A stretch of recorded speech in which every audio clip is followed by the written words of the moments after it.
points. Please let me know off grip whether you can hear me or not. I need to know that before I go any further, okay? We don't want you guys sitting there saying, man, Kev, we can't hear words you're saying. Let me readjust that. So now, let me know if you can hear me. Welcome to the show. It is December the 27th, I believe. And I'm starting a few minutes early because we got a lot of material we need to cover. And I want to mention something to you guys because apparently YouTube is putting all of y'all to work. Yeah, they got a strange request, and I will cover it in a moment after I give my introduction, okay? So I hope you guys are having a wonderful week. You know what? You know what? That's it. There we go. All right. Now, I hope you guys are having a wonderful week so far. And as you can see, this is my Throwback Wednesday, my Adidas. Walked through closet doors and stepped all over Coliseum floors. Stepped on stage at Live Aid. All the people gave and the poor got paid. My Adidas. Rah! See, that was a lyric back in the day when you used to rap. Rah! Uh-huh. See, they don't do that no more. Rah! But anyway, yeah, man, y'all. I remember Adidas was in. It was popping, man. I had my first pair of Adidas. I thought I was too cool for school. Put multiple color shoestring colors through it. Went up in school with that bad boy. Feet first. See, you got to walk feet first so everybody can see the shoes coming before you come. There it is, man. Yeah, you stop and you stand. You stop and you stand there when you're talking to people, with the foot out. The foot out, People be like, what's wrong with your legs? Nothing. I want you to look down at my foot. Okay, I want you to see my Adidas. Anyway, so welcome to the show tonight. Let me know where you are checking in from. Make sure you do the things that give YouTube a black eye, like hit the like button, share my videos, and follow me on other platforms so that this way they won't have a monopoly over Kev's skills and talents. We don't want that. We want to be able to create some type of diversity and competition. So you can help me do that by, number one, subscribing to my alternative channel. That helps a little bit. Following me on Rumble, following me on all the other platforms, just in case YouTube try to unexist me here, which it is a possibility. But you guys have been helping me do something that I'll explain in a moment. But let me get loose. Yeah. Like a real gorilla. Real gorilla. Real gorilla. There's some kings in the building. Gorillas in here, gorillas in here, gorillas in here, gorillas in here. Now, as I was mentioning before I was interrupted, well, by myself, what I'm saying? I was interrupted like somebody else came in here. But before I got distracted, should I say, YouTube is playing some games, and I'm going to tell you in a second. But don't forget, check out Kevin's Corner Store. You can get whatever you want near y'all. Anything you want. I just spoke to the lady who produces and designs all of my products, and we got a new one of my favorite animals, y'all. Yeah, the honey badger. We got a new logo coming out with the honey badger. Fearless, baby. He's fearless, and he don't take no crap. You understand that? And that's how I feel. We got to have a honey badger's mentality when dealing with the circumstance that we're in. Okay, yeah, we don't give a crap. Yeah, that's what we got to have. So please check out the store. And somebody said, Kev, I'm trying to get you more subscribers. Thank you so much. And anytime you are able to do that, please alert me, because your information is giving me all types of ammunition when I get on the keyboards and start chatting with YouTube. And I'll explain in 1 second. 330-974-4607. If you text if you text MAGA to that number, I'll put you in a little, text chain just in case something happened. You can find out what's going on with me. Now, getting to YouTube. Okay. Now, you guys have been doing a wonderful job sending me information that is letting me know what is going on with YouTube. So I contacted them last night because people were, complaining last night about, things like, well, I've been unsubscribed. And I keep getting unsubscribed. And once you start getting enough of people saying that, it becomes difficult for YouTube to make an excuse out of it. So their excuse was, well, I want you to contact your subscribers, one of them, that this is a problem for, and have them do this. So here's my response. I said, tell me exactly what they need to record and send that will help you troubleshoot this issue. Are they simply showing their screen, their device, the device that they use, their sub process, or what? I don't want to be vague and have them provide something that is not usable for your team. Also, who do I send this video to? So what they want me to do is have somebody, one of the subscribers, that are having this ongoing issue. Now, I don't know how in the world this is a solution, but I think they're out of excuses. So when I sent them those screenshots that you guys were sending me, where it's obvious that you're being unsubscribed, some people said every single time they got to come to my page and find out they're unsubscribed just to see the live stream. And at first, the gentleman tried to make it seem as if these were all new subscribers. And see, I'm ready, y'all. I be blocking that mess. You know what I'm saying? I'm ready for it. I already know what the tactics. I'm like, I know your style. I know your style. All right, I see the punch coming from a mile away. So they tried to make it seem like, are they new subscribers? What they need to do is refresh their screen and then see if it still says unsubscribe. I said, these aren't new subscribers. These are people who've been loyal to the channel for a long time. So these are old school subscribers and they're having these issues. Oh, okay. All right, well, have one of them. Now get this. They want you guys to do their job. So they want me to have one of the subscribers record their efforts of trying to get re-subscribed to my channel. So if you are a current subscriber and this is happening to you, they want you to do a little video showing, hey, look, I'm unsubscribed. I hit subscribe. I refreshed and voila, I'm still unsubscribed. Now, my thought was, how would this apply to all of the rest of the people who are suffering from the same problem? Are you saying, and I even asked the young man, I said, is this a new problem? Is this just kind of isolated to me? Is this common? No, it's not common. I said, this has been happening to me for years. For years. I said, subscribers mysteriously leave, but they're not coming back. They ain't growing, but they're leaving. It's only an issue one way. Everybody gets removed, but nobody gets added for some reason. I blew this young man's top. He was all out of excuses. So this is what they suggested when I asked. Okay, sure. Allow me to explain. Just simply ask them to click the subscribe button and then refresh the page to check if they got unsubscribed to their end. Okay, how is one person, even if one person does this and send me a short video of them doing it, I still don't understand how that is applicable to every other person throughout the last 4 years who've been telling me I've been unsubscribed. I mean, do they all suffer from the same issue? And then he goes on to say, after that, whoa, okay, there we go. Wait, where'd I go? Okay, oh man, went too far. Okay, so then it goes on to say, simply ask, I went through that. Okay, wait, there we go. Says, after that, you can contact us via chat or email and send us the video in question so we can. So this is what you do when you're all out of explanations.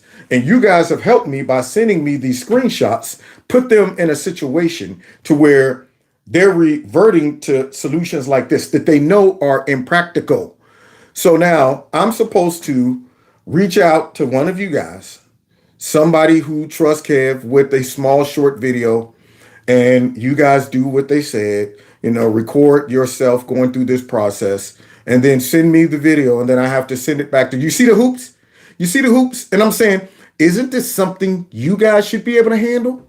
But they want to put me in a position to where I go, man, forget it. I ain't going through all of that. I ain't messing with, man. Forget. Just let them keep messing over the subscribers. Let them keep unsubscribing. Let them.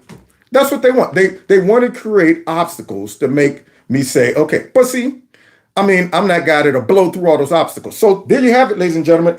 Now it is out there to all subscribers, just in case you're being unsubscribed against your knowledge and your will. you are a current viewer and subscriber to my channel. You've been there before. You've followed the channel thus far. And this stuff keeps happening to you. Next time it happens, which I don't even understand how practical that is. How are you going to record yourself while you're using your device? Unless you're watching me on, some type of computer or something, and you can record with your phone. But any way, creative way that you might come up with, doing that and showing that process and how it keeps happening to you. If you want to do a short recording and email it to me, my email address is right below. Okay, honestly, I don't know how this is going to impact them, but this is what they suggested. Odd, very, very odd. But this is what happens when all of these anomalies keep occurring and you run out of excuses. And the way that I got them backed up in that corner is all because of you guys. So regardless whether you're going to do that or not, if they keep unsubscribing you, still let me know. Write in the notes, Kev, I've been unsubscribed again. And I'll keep screenshotting that and keep using that as evidence that they are targeting my channel. So thank you guys for all that you do and just caring about my channel enough to keep me in the loop. That is the ammunition that I'm using to really present my case of them censoring us. And if y'all know a good lawyer, I need to know, could all these YouTubers bring like a class actions lawsuit or something? I really need to know that, man, because I'm so sick of this. But anyway, let's get to more important things. So Creepy, y'all. Creepy's re-election ad produced by Mr. Reagan. If you haven't checked out Mr. Reagan's YouTube channel, please do. He is great. So let's see what this new campaign ad looks like for Creepy. If you want a nominee who will bring this party together, who will run a progressive, positive campaign and turn this primary from a campaign that's about negative attacks into one about what we're for, because we cannot get reelected. We cannot win this reelection. Excuse me, we can only reelect Donald Trump. How can I think it's a right for people to have bad compare? We have never let our democracy take second fiddle. During World War II, where Roosevelt came up with a thing that was totally different than he called it the World War II. He had the War Production Board. The way China will respond is when we gather the rest of the world that in fact engages in open trade. COVID has taken this year, just since the outbreak, it's taken more than 100 years. Look, here's the lives. When you think about it, we hold these truths to be self-evident. All men and women created by you know the thing. Do I know the thing?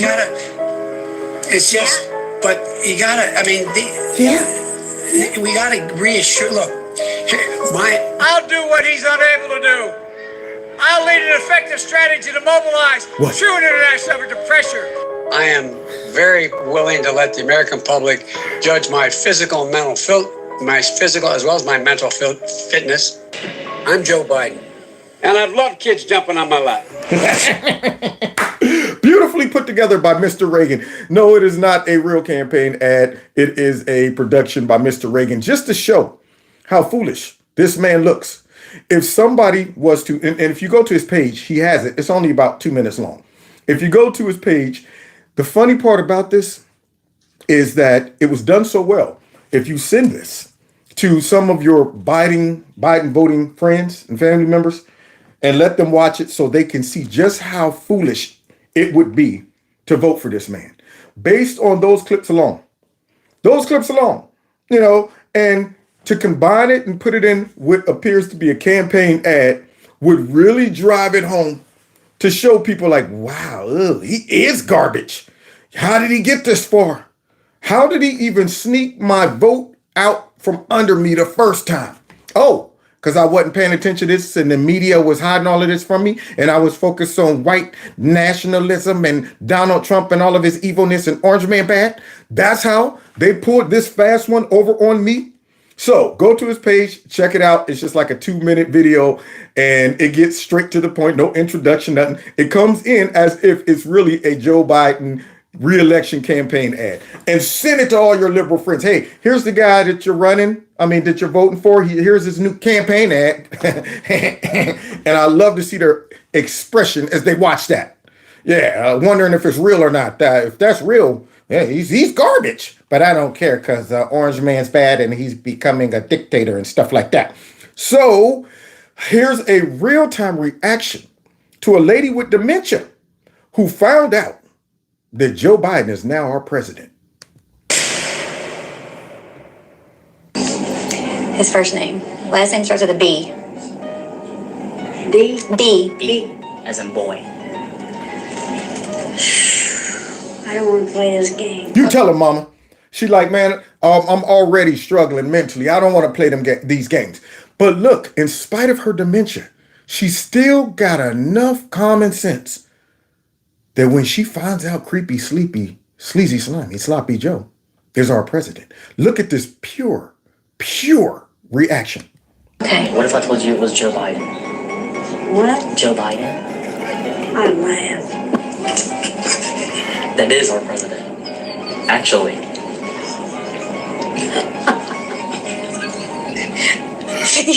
Oh, poor USA. Poor USA. Poor USA. There you go. This lady right there is precious. She's like, man, I might not have a lot left going on up in here. I don't want to play no guessing games. Just tell me who the president is. And when they told her Joe Biden, what? It looked like she almost was ready to cry. And then she just started laughing like, oh, poor USA. That's how a lot of us feel, y'all. Poor USA. That's right. Whatever she got left in the tank, she's able to recognize with Joe Biden as president, we are in trouble. So guys, since it's been Christmas very recently ago, we want to check out our creepy Christmas. So check this out, y'all. Remember all of this stuff right here? It's beginning to look a lot like Christmas. A creepy Christmas. The message of Christmas is always important, but it's especially important through tough times, Yeah. like the ones we've been through the past few years. Tell us that. Our politics has gotten so angry, so mean, so partisan. Yeah, that's not nice. What could be the cause of that, Joe? I'm a little concerned because, see, I've been wondering for the last 8 years, I noticed you can't celebrate Christmas without being called all kind of names, and then people saying, you know what, this is nothing but a construct of European Western culture and extremist Christianity and this and that, and then all of that stuff. I wonder where all of this division is coming from, creepy. And too often we see each other as enemies, not as neighbors, as Democrats or Republicans, not as fellow Americans. But there's no question that the Republican Party today is dominated, driven, and intimidated by Donald Trump and the MAGA Republicans. Oh, my. And that is a threat to this country. That right there is bringing unity to us all, right, Joe? As you sit back and try to give us a Christmas message, y'all, talking about we're all divided and too many times we're busted up into Republican and Democrat. It ain't right. It's not right. We need to all unite and come together because it ain't right. And then you have that clip, but there's more. There's more coming from the schizophrenic Grinch. 1 second he's up here talking about we need to unite and soul and restore the unity in that country. And right after he's saying other things like this. We become too divided. The fact is, this has been a pandemic of the unvaccinated. What? Unvaccinated. The unvaccinated overcrowd our hospitals, overrunning emergency rooms and intensive care units. The unvaccinated patients are leaving no room for someone with a heart attack or in need of a cancer operation, and so much more because they can't get into the ICU, they can't get into the operating rooms. The unvaccinated also put our economy at risk. What? It's tough. I mean, do you understand that all of the packed ingredients of division in that whole statement right there? Oh, man. Come to find out it wasn't us, y'all. Come to find out it wasn't us. Now go figure. I wonder if Joe's going to come out and make an apology and say, my bad, I just divided the whole country. Now, he put us in a position to look like we were threatening the lives of American citizens. We were the cause of many people dying, not getting medical care, just because we wouldn't obey these folks. We wouldn't obey Joe and say, you know what, we've been patient, but our patience is running thin. Just because we wouldn't obey that, just because we weren't willing to risk our lives and our health on an experimental you know what. And he came out there and he drew all of these conclusions and threw out all of this information that made us look like we were walking around like we had leprosy. We were the cause of it. And all to find out that it was all a big fat lie and it wasn't us. Wow, man. But here he is talking about unity. That's his Christmas creepy message. As these times have been, if we look a little closer, we see bright spots all across the country. The strength, the determination, the resilience that's long defined America. We're surely making progress. Things are getting better. Do you believe your quality of life is better today than it was in 2019? There's a new poll out that says most Americans say absolutely not. The CBS News poll showing 46% of Americans say their standard of living is not just worse than it was 4 years ago, it's worse than their parents. Similarly, a News Nation poll showing half of those surveyed say they are worse off financially this year than last year. Democrats have delivered. So from the Biden family, wish you and your family peace, joy, health, and happiness. Y'all hear that? Merry Christmas, happy holidays, and all the best in the new year. And you know what's sad? I hate you! You tell him, Grinch. You tell him, Grinch. So, yeah, you know what's sad? I know that whatever Democrats say during holidays, whatever they say to try to appear to want to unify the country, I know that it's all fake. It's all virtue signaling. It's all calculated and planned. They don't mean it. That's why I can't accept anything from this guy. I don't care what the message is. I don't care what he comes out and says, I'm here to restore whatever, and I'm here to make sure all Americans can be included. None of that is believable to me. That's why it just falls on deaf ears. It's, yes, I recognize their words, and if it was coming out of a pure, sincere source, it would mean something to me. But when it's coming out of a schizophrenic source, a deceptive source, that we just saw contrary evidence of this man trying to unite the country. Here he is. I'm trying to unite the country, and everybody's divided, and too many times we break up. And then you see this contradiction where he's dividing us purposefully in such horrific ways. I mean, he made us seem like we was dirty, man. Like we was evil out there and selfish and didn't care about the lives we cost. That's why I don't have any mercy on this guy. That lady that was in the hospital that is suffering from dementia, I mean, I fell in love with her instantly. I can relate to that disease because my father had it. It's a horrific disease, and she's not out there, though, trying to run our country. This man is. He should be where she's at. She's not out there doing that. This man's out there trying to run our country, and the people who's using him to do it knows he's in this condition. And just like she had enough common sense to recognize how evil Joe is, when he has moments of clarity, he uses them for evil. That's why I have no mercy on this dude. What he has left in the tank, he's saying, I'm going to use that for propaganda, for manipulation, for my own self-gain, for division, for more power, all of these things. So I really don't pity the dude. I don't trust him. I don't believe anything that this man say at all. He could tell me, I'm going to change. We're going to do better. America's going to do. And I'll be going, I think your evil is in the bone. It's in the bone beyond your mental decline. I mean, it's so in the bone that these lies, every single time he comes out, are built in. They're on autopilot. He got autopilot lies, y'all. Autopilot lies. It's greater than Joe. So I don't trust the word this man's saying. And honestly, the Democrat Party across the board, whatever comes out of their mouth, I'm going immediately. I don't believe it. They could tell me the sky is blue, and I would be going, I better check. I better check myself. I better check myself. Because these are the same people that would tell you a man can easily become a woman by just believing. A woman can become a man by just believing. These are the same people that will tell you that. So therefore, if they're willing to tell you that when you know that's not true, I would have to question some of the basic facts that I'm like, okay, I know water is wet, but just because a Democrat told me it is, I better stick my finger in there to check.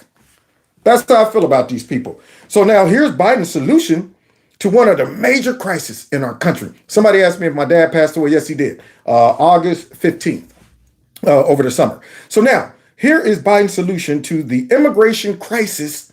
Let's see how lucid and sharp this man is in regards to this major problem. We also need Ukraine to make changes to fix the broken immigration system here. We also need Congress to make the changes to fix the broken immigration system here at See what I mean? See what I mean? Okay, see what I mean? Okay, that man right there who is responsible. Okay, responsible. Somebody say hi, Kev, and chat unsubscribed again. Man, Saudi, I hope you saw the opening to my show. If you did, you see what YouTube is requesting. Everybody has my email address. It's in the links. If this is happening to you and you're able to capture this, please send it to me, okay? Just title it YouTube evidence or something like that. So anyway, so yeah, but continue to screenshot, even if you're not able to go through that process. Screenshot and let me know constantly if this is happening to you, okay? Now, you hear that, man? He's supposed to be the guy who is solving major problems, and he is outsourcing it to Ukraine. That man's brain outsourced it to Ukraine because he got Ukraine on the brain. Ukraine on the brain. So here he comes out talking about Ukraine's going to solve our immigration problems. Congress. I think that's it. And then he goes on to say stuff like this. home. The United States and Congress must, as I asked last week, and this, it's stunning that we've gotten to this point. What? You know, we need to fully appreciate how it's wrong, how this is being viewed around the world. Man, what are you talking about? It's appreciate study how we got here. The world can appreciate. Now you see what I mean? The lady in the elderly home. Yeah, Joe needs to be sitting right next to her. Right next to her. So that's the guy who is supposed to have a very clear idea and direction that we should go in as a country in regards to all these major issues that we have. Starting with the immigration crisis. So because Joe can't articulate that and he doesn't have a real plan, we might be able to get some additional information out of John Kirby, which I call Kermit the Frog. Let's see what Kermit the Frog has to say when he's asked about some of the decisions that are being made by the Biden administration in regards to illegal immigration. Illegal border crossers are being given court dates in 2031. What are they supposed to do here for 7 years? Again, that's a better question put to the DHS. I'm not in a position to talk about specific cases like that, but I'm not in a position to talk about the Someone's specific. lived here for 7 years and presumably gotten a work permit and worked here. If their asylum claim is denied, are they really going to be deported, or is that just a problem for the next president? Again, I'm not going to get into hypotheticals about specific cases. President thinks. Why not, Kermit? Why not Kermit the Frog? Because you can't answer that. You can't give us a rational reason why they would be asked to come back in 2031 or something like that. 7 years from now? Could it be that you want the clock to run out? Could it be that you want them here so long that when it expires, then it's real tough to get these people out. By that time, they might have kids here. Yeah, you could argue the case that, hey, I've been here contributing to America's economy for so many years. This is like home. I don't know another home. Pity me. And the Democrats will come to their rescue. Talk about these people are basically American citizens. How can you just send them all back?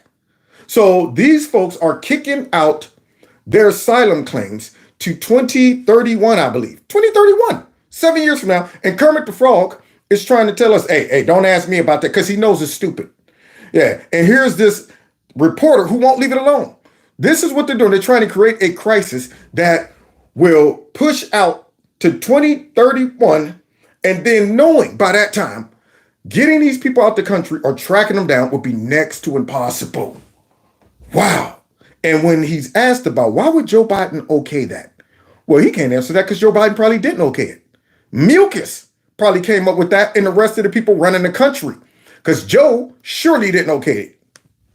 This far down the line, I mean, people are being given court dates 7 years from now. So is he creating a big problem for another president to have to figure out?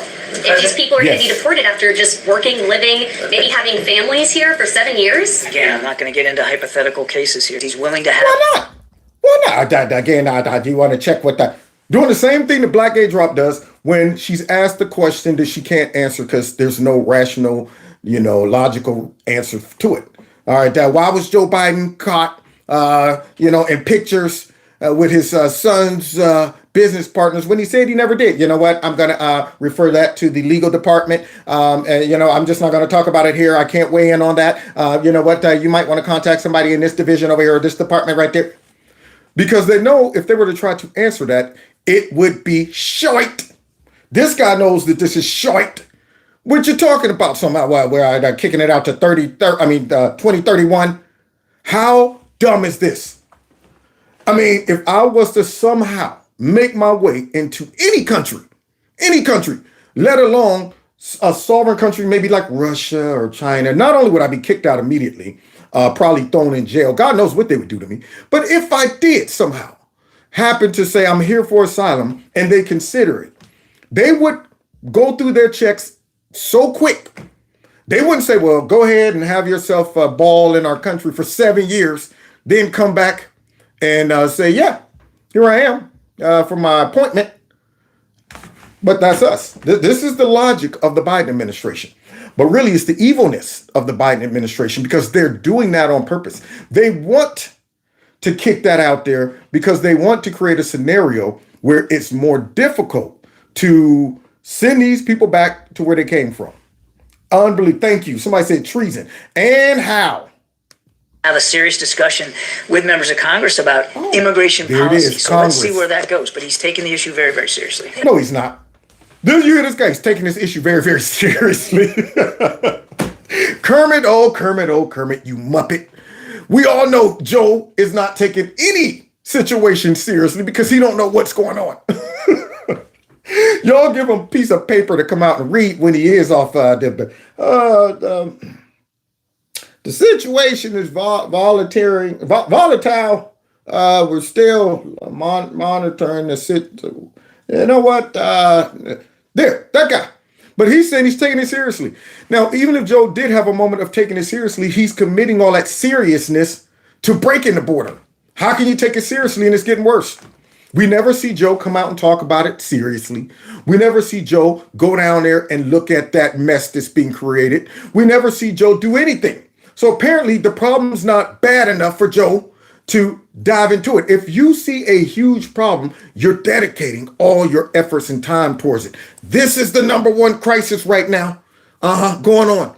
All of these folks flowing across our border every single day. And this dude is nowhere to be found on it, but he's taking it seriously. Okay, so I'm over the household. And you know what? The water pipes bust. And I'm nowhere to be found. I'm upstairs watching TV, going on vacation. The wife and kids are like, Dad, the water's shooting out the floor. Look at that. The basement's already flooded. The whole base. It's coming up through the floors. It's in the kitchen now. And I'm going, hey, don't worry, son. I'm taking it seriously. I got it. With the remote watching TV. I'm all over it. Yep, there you go. I'm taking it. Nobody would believe that. Everything should stop. And you should go and address the issue because it's a crisis. No time to let the water fill up more and more because it's coming in too fast. Same thing with this border. Immigrants are coming in that fast, and you're telling me we're taking the problem very, very seriously. Unreal. Thanks, everybody. Thanks, everybody. People are being given court dates in 2031. In 2031. But hey, that's okay though, guys, because Democrats, they don't rely just on Joe Biden to handle this situation. They're taking action. Like Mayor Conehead, how he's handling the immigration crisis up there in Chicago. Let's check in and see what's going on up there with this latest. Dagan and I talked about this story before we went on, and both of us just thought this is absolutely insane. What? That this guy is suing the bus companies. Can you please explain what's going through his head? Yes, insane is one word. Another word that, as a reporter, I've heard a number of his colleagues as well as members of his own administration off the record telling me incompetent. Mayor Brandon Johnson is not only suing bus companies, but he signed a $29 million contract to build tents for these migrants. What is this, man? Tents for the migrants, teepees. He might as well just, all right, I put up a couple teepees for him. Let's build some igloos. Maybe igloos, does that work? This man is completely incompetent. Maybe that cone's too tight on top of his head. So here he is talking about some, let's get some teepees going. And maybe that might solve it. Are teepees warm? Are teepees? Oh, they're not warm in the winter? Okay. How about igloos? How about igloos? No? Okay. Well, let's go ahead and build up these tents on what type of ground? In the middle of winter, anyone who's been to Chicago in a winter knows it's Arctic. And get this, as if that weren't bad enough, the tents, he wanted to put the tents on top of a toxic waste dump. So, I mean, there are... Boy, these hits just keep coming. These jokes are writing themselves. So Mayor Conehead's about to set up all of the illegal immigrants to suffer from some toxic waste poisoning. Mr. Conehead, I noticed I'm growing an extra arm out of my back. Just sitting on top of my back like the predator, man. Just doing all kind of things. Everywhere I look, my hand looks I got a back arm. I got a back arm. This guy, he's up here setting up the... putting them on all kind of cursed land. Surprised he didn't put them on an Indio burial ground. They be seeing ghosts and stuff. It's crazy. But you think he cares? You think he looks into all of this? Let's make sure this is all proficient and it works. He is scrambling just to appease the higher ups that, of course, is okay with this immigration thing. See, he don't want to become victim of what Mayor Peanut over there in New York is victim of. Hush up, boy. Don't make me send the feds down there to you. So here we go. A number of people who are telling me that they don't think Mayor Johnson's going to serve out his full first term. Why not? Because Governor Pritzker does not want any embarrassments during his all-important DNC convention that will be in Chicago in 2024. Uh-oh. Mayor Cone coming out to that microphone, always saying it ain't my fault. Did I do that? It's Abbott's fault. This racism fault. And trying to preach those sermons to the people. He's in trouble. Because, see, there's that moment where you become a liability to the Democrats. Thank you for your obedience and your service. However, for the greater good, we think you must be terminated. For the simple fact, you might hurt the party. See, it's party above everything in the Democrats. It has nothing to do with whether you're black and you're gay and all that stuff. One, are you obedient? And he is. He's very, very obedient. He's not an alpha at all. He's yes, he's one of those guys. But not only that, secondly, has your obedience led to a negative perception? And now that they see all of these Chicagoans kicking and scratching back against Mayor Conehead and saying that we're going to turn Chicago red and we want Trump to come here and we're going to embarrass the DNC when they have their convention. They picked the wrong city to have a national convention in after abusing this city with all them illegal immigrants. One, if I was these Chicagoans, I would gather all of these illegal immigrants to go and start whining right in front of the DNC. Right at the convention, have them all posted out there with signs. We want some money. Help us. We're living on the streets. And Joe Biden, I would have them posted out there, along with the black people, going out there and protesting against this mess. I would create a whole gumbo of mess. I would want all kind of video footage of them trying to dodge addressing these black folks, dodge addressing this issue. I would love to show that the black people in Chicago are not okay with the DNC. Boy, that would be a sight to see. And they don't want that kind of negativity. So they're like, all right, Mayor Brandon, you took us as far as you can go. Now, this is starting to backfire. Hey, it's not your fault. You did exactly what we told you to do. We did exactly what, but hey, still. You're a liability. So we'll see what happens. But there's more. Look what else Mayor Conehead is allowing to happen. The Illinois Environmental Protection Agency had to come in and shut down the construction of those migrant tents. And it was the brave men and women of Brighton Park as part of the city who were so angry about these illegal migrants being housed in their neighborhood. So they were cheering, in essence, the idiocy of their own mayor to try and put the tents on top of toxic waste. William, but on this note, it's the dopery. Man, this guy's a complete imbecile. I mean, here's the crazy part. They started the project. I'm wondering how much money they already had invested in getting these tents built and set up, only to find out you might want to halt. The inspection people are here. You realize there's toxic waste under here, and you might end up poisoning all your precious illegal immigrants. Well, no, I didn't realize that. I was just making a makeshift solution. That's what I was doing. See, so there you have it, man. Good old Shite Town, and it gets worse. That's why these people up in Shite Town are mad. The profound stupidity of someone who passes laws that allows him to then sue these bus companies, but then won't actually enforce the laws that are on the books that protect the legal residents of the United States and Chicago. Now, isn't that crazy? He's more interested in stopping the buses that are bringing all of these illegal immigrants to Chicago. I'm sorry, Chicago. He's more interested in stopping them. So he passes a law that will allow him to sue the buses that's bringing the illegal immigrants there, but he won't enforce the laws that would keep these illegal immigrants from coming, which makes me believe that he wants these illegal immigrants to continue to come, or he can't stop them because something or someone greater than him is saying, don't you stop it. Don't you plug up this leak.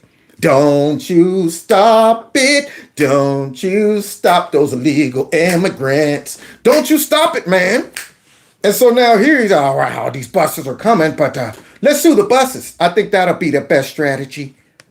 And Illinois. There you go, Dagan. There you go, being right again. That's right. There was a horrific stabbing. A migrant stabbed someone on the... A migrant did this? A migrant did this? One of these gentle woodland creatures that are only coming to America for a better life. You telling me that one of these precious migrants decided to go off and he went straight Mike Myers on somebody? He went straight up Jason on somebody? I'm sure that the mayor came out and said, you know what, this is a problem in Chicago. We need to go ahead and make sure our citizens are safe from, but let's see what happened. CTA, the public transportation in Chicago yesterday in the, 4 o'clock in the afternoon on State Street. And sadly, the people of Chicago have not seen any improvement in the crime epidemic. And now we have this migrant epidemic that is now devolving into a crime epidemic. People of the city of Chicago have not been adequately warned whenever, there have been numerous crimes committed by migrants. And oh, no, Mayor Conehead didn't. Don't tell me he's trying to blend in the illegal immigrant crime issues with the already overwhelming amount of Shite Town crime issues, because they don't want anybody to look at this mess that he created and look at these illegal immigrants in a negative light. They don't want that. So he's about to implement the strategy that they've been using all of this time in sanctuary cities, which is never alert anybody that the illegal immigrants potentially could be criminals, rapists, drug dealers, just like Donald Trump said. Just like he said. They don't want that type of negativity, because then that would show that the Democrats don't care about the safety of their own citizens, and they're defending this whole illegal immigration crisis to the point where they would say, hey, look, a couple citizens in America that might fall victim to these illegal immigrants, it's worth it. So cover that mess up, downplay it, don't talk about it, don't cover it. Let them out the back door after they come into court and found guilty. Don't deport these people. Don't call ICE on them. Don't alert ICE. Don't inform the public. You might want to be on the watch and the lookout for some of these potentially violent illegal immigrants. Don't do that. So what do? sadly, they are reported as Chicago man. Chicago man stabs, Chicago man, robs. But these are migrants that are committing these crimes. And get this, they're being released because of the no cash bail policies of our governor and our mayor. And they're not showing up for their court dates. Wow.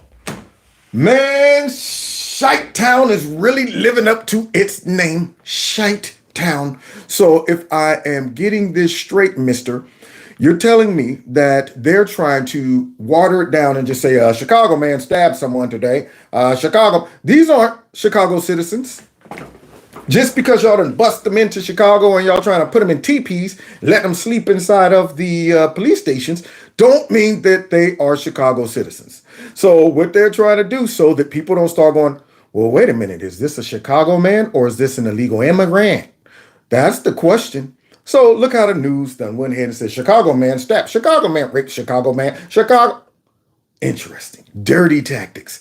And the public needs to know the dirty tactics that are being used to them. So instead of giving them a heads up that, hey, man, y'all might want to avoid this area. It's a lot of illegal immigrants, and we can't really tell you if they might have bad intentions or not. They're just like, hey, lower your suspicions. We don't want to make you feel like this is a greater threat beyond them using up resources and crowding your space and all of that stuff. You don't want them to add another element to the issues, do you? Yeah, so let me get this straight. Taking up space, resources, our schools, all of this stuff, and yet they're also committing crime? We can't do that, downplay that mess, and then letting them out on stuff that should be reserved for American citizens, or actually, I would argue to say it's stupid for the no cash bail. That's why they got so much crime in there anyway. But since they got that law, they're now applying that to the illegal immigrants, the folks that shouldn't even be here, instead of saying, hey, man, you just stabbed somebody. We need to send your raggedy butt straight back to your country, smoking on the first thing smoking. But nope, Shite Town at its best. Conehead in charge. Is there any sense on the ground in Chicago that, maybe we messed up in this election? William, is there any sense that maybe we blew this? Well, here's Only a weird by the one for black you. folks. The president of the Illinois NAACP is under fire today because she is calling the migrants savages. What? Now, did you ever think in your life that you would hear the president of the NAACP calling their black and brown people savages? And now, what is Governor Pritzker or Mayor Johnson going to do? Are they going to ask for her to resign? Yeah. God only knows. Obviously, as you well know, if that was a Republican, heads would roll. And how? So let me get this straight. The head of the NAACP up in that morning. These folks up here are savages. Boy, how did they handle? Oh shoot! Did she? Okay, all right. Okay, wait. She's black. Okay. They're people of color. Can a person of color call another person of color a savage and it not be viewed as racism? I don't know. We don't know what to do. We never expected this. We don't know. We don't have a handbook. We don't have a handbook to tell us how to demonize another black person that calls other people of color savages. Let's just ignore it. Let's just ignore it. She straight called them savages. Boy, they got a mess. You couldn't pay me right now to go to Chicago for nothing less than just spreading a message.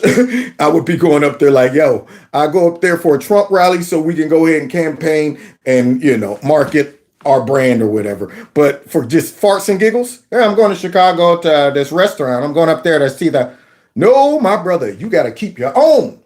But let's go out to Oakland, y'all. When those hundreds of teenagers were looting this convenience store just a few months ago, remember the mayor snapped at some reporter and said, it's not a mob action, it's a large gathering. He has a tendency to do that over and over again. And when folks vote, they order what they want. And in this case, they got what they asked for. They sure did, Chameleon. They sure did. You see that cone head right there? You see that little mountain peak sitting on top of that head? That guy is responsible for all of this carnage up there in Shite Town. But wait, the shite done spread it out to Oakland? Let's see. Another Democrat. I am the mayor of Oakland. Shing Tao, the mayor of Oakland, and she's here to make Oakland a safe place. Bullshit. Thank you, Trump. I feel, that there is an uptick in crimes, and I know that that's happening. Okay. Although this is a hard moment in time, this too shall pass. Just let it run its course. There it is. People are going to stop with the crime all on their own. They're going to come to a revelation. Yeah, it's just run. It's like a code. This too shall pass. No solution.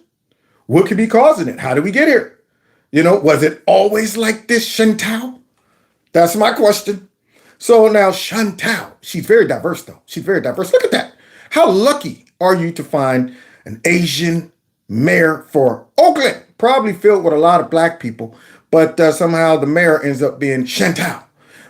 Just like over there in Seattle, I guess, or I forget what state, but the other chick that was racist out there, and she had the non-white Christmas party. Her, yeah, she's handling stuff out there. Just like I guess Chantal is handling things over in Oakland. Here we go, because I got a bad feeling about this. Will this become a common occurrence? Businesses getting hit by robbers over and over again. A family-owned donut shop in Lakeshore District of Oakland was the target of thieves twice in 1 week. I say that's the California way. There you go, Lucy. Demonstrated saying that they want some action to control the crime. No more crime! No more crime! No more crime! A few dozen people with signs stood in front of the 24-hour Colonial Donut shop that was victimized again Friday morning. Boston, thank you. Yeah, the mayor of Boston out there. Boston. Yeah, the car. Yeah, I like the car right there. Yeah, that lady right there, she's handling business out there in Boston. More concerned about racism that doesn't exist than she is the crime out there. But now here's Chantal. Let's see what's going on over here. So these folks right now are getting mugged and robbed multiple times. Yeah, and they're upset about it. So here they are here talking about some no more crime, no more crime. People are dying because it's all of the crime and all of that mess they up here saying. Is going on here in Oakland? Two suspects jumping over the counter, removing the cash drawer, one even helping himself to a donut on his way out. Oh! It's funny, but it isn't. It's hard not to laugh at the boldness of these criminals, man, out there in California, Shitetown, New York. So my man was like, all right, hold up, man. Just a second. Let me get a donut. Dude, we got to go. The alarm is off. I know I'm coming, man. Give me a second, man. I need a donut. Yeah, my blood sugar's low. I got to get my blood sugar up. Give me a donut. On the way out. Man, I would be hotter than a firecracker if I lived out there and had a business and I'm sitting here watching the camera and they're having a good time in my store. Taking their time. Third time that Colonial Donuts has been robbed. 2 times this week alone. We have crime that is out of control, and we are becoming the joke, the butt of the joke for crime. Yes, you are, because I'm sitting here right now laughing at it during Kevin's Corner's live stream. Oh, but Chantal has it all under control, I'm sure. Let it run its course, because this too shall pass. The street, a business owner spoke how he was also assaulted and robbed twice in 2 days this week. 2 days? And couldn't get a hold of 911. I called 911. They connected me to the dispatch, but no dispatch. No This dispatch? was on Monday morning, 9 a.m. On Tuesday, Barzine was getting out of his car when he was held up at gunpoint by 3 men, knocked down and robbed. I had my iPad, my wallets, my credit cards. And nobody came. I tried calling the police, couldn't get a hold of them. What? Car 11, do you copy? This car 11, go ahead. We got a man who said this is the second time he's been robbed. He needs some assistance. This is car 11. We're kind of tied up right now. Okay, doing what? We got a 211 robbery going on down under the bridge somewhere. Still, they're playing spades. All the cops down there like, all right, hold on. How many you got? You got 1? I got 2. Let's go 4. We're going to go board. How many y'all going? Man, turn the radio off, man. All right? We'll go ahead and check in later. They're down there having a good time somewhere. They ain't going down there. For what? To capture these people, put them in jail, and then Chantal let them out because of something stupid? Yeah, these people are doing what y'all created the conditions for them to do. Rob and make sure, the thieves probably are very calculated, okay, now. Make sure, let's check and make sure this is under $900, okay? All right, we got diamonds. Oh, don't forget the donut. The donut. How much are donuts again? Just one, not the donut, $1.35. Hey, you know what? You're over by 2 cents. You're at $900.02. Let me see if we can remove. Cut the donut in half. There we go. We're good. Let's get out of here. That's what's going on out there. Because of Chantel and the rest of the Democrats and Gavin Newsom's, is the California way. Did the business owners say any specifics on what they would like to see done? They would like more accountability. They'd like more patrols on beat officers, as well as from the county district attorney. They'd like some of these criminals to be prosecuted to the full extent of the law. And that's where you're going to have a problem. Okay? That's where because the donut robber, I guarantee you will be back on the streets robbing and stealing donuts in about a day. No, don't let him go. No, let him go. Tell him, Joe, we don't want to lock these folks up. They'd like some of these criminals to be prosecuted to the full extent of the law. No, don't let him go. And when folks vote, they order what they want, and in this case, they got what they asked for. And how they got what they asked for. No, let them go. That's the Democrat way, y'all. Let these folks go. Holding these folks accountable for their crimes. What's wrong with y'all? They can't help it because of racism or something like that or whatever, Merjicker. Anyway, let's move to a serious topic, y'all, because I'm having fun. All right, another what? Another swing and a miss. In regards to trying to figure out how to get Trump off that ballot in all of these states, y'all. We can't have that now, can we? If we are the deep state, the fake news, and these globalists. We can't even take the chance of these folks, not, voting for Trump. Because, see, here's the problem. The popularity of Trump has surpassed our ability to rig it. See, we're down to very, very few options, man. We done tried the indictments. We done tried calling him Hitler. We done did all of this stuff. We're out of options. And the polls showed that he's so far ahead that it would be an obvious cheat. We would be going, oh, wait a minute now. We only got 3 million people in this state. Let's see, if Trump got 2.5 million of these votes, that only leaves 500,000 of them. But somehow Joe Biden ends up with 4 million votes in this state that only has. See, it's stuff like that. Then now they're going, oh, crap. All right, you know what? Just do this. Get this dude off the ballot. And here's some of the tactics that's been going on that we're going to end the second part of tonight's live stream with, starting off with their latest attempt up there in Michigan. Let's see how that went. Well, this just in, Michigan's Supreme Court has just rejected an attempt to remove former President Trump from the Michigan ballot in 2024. This decision obviously is in contrast to Colorado's High Court last week ruling that Trump is ineligible to appear on the ballot. Caitlin Polance joins us now with more. There's so many states considering this right now. This is a crucial decision in a crucial state in this election. Tell us more. Yeah, now these two parrots in the cage are upset. Right now, can't believe it. Get Trump off. So now let's go ahead and hear them painfully have to cover this latest goaltend by the Supreme Court in Michigan, who rejected that mess. They slapped that ball all the way back down to the other part of the court. A very crucial state, one of those states that Donald Trump wanted to contest after the 2020 election. But here in Michigan, the Michigan Supreme Court is saying this isn't something that we want to even look at. The lower courts sided with Donald Trump.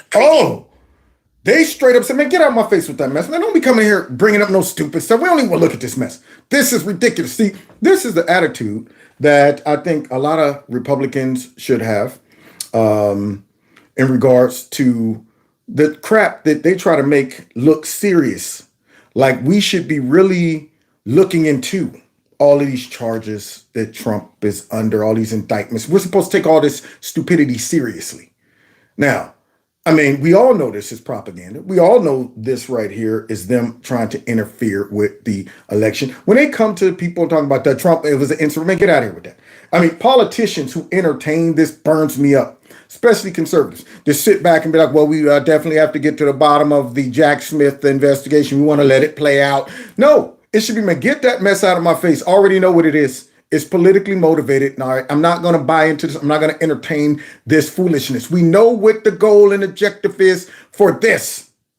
But that's what the court said. We're not even going to entertain it like the dummies out there in Colorado did. Obviously, and the justices today in Michigan this morning say we are not persuaded that the questions presented should be reviewed by this court. That is what their opinion held. That is essentially them saying we're not touching it. What has happened so far stands. No, what it is they're essentially saying is this is stupid and it has no basis in the Constitution. And we know that you guys are using this to disenfranchise all of those Trump supporters and their vote. We know you're undermining the democracy that you claim you're protecting. That's why. And hopefully the Michiganders would tear the roof off the mother if they did do something like this. Not physically, though. I'm not saying that they should go out and, because remember, I got to dummy proof that statement. For Democrats. Not physically. Okay.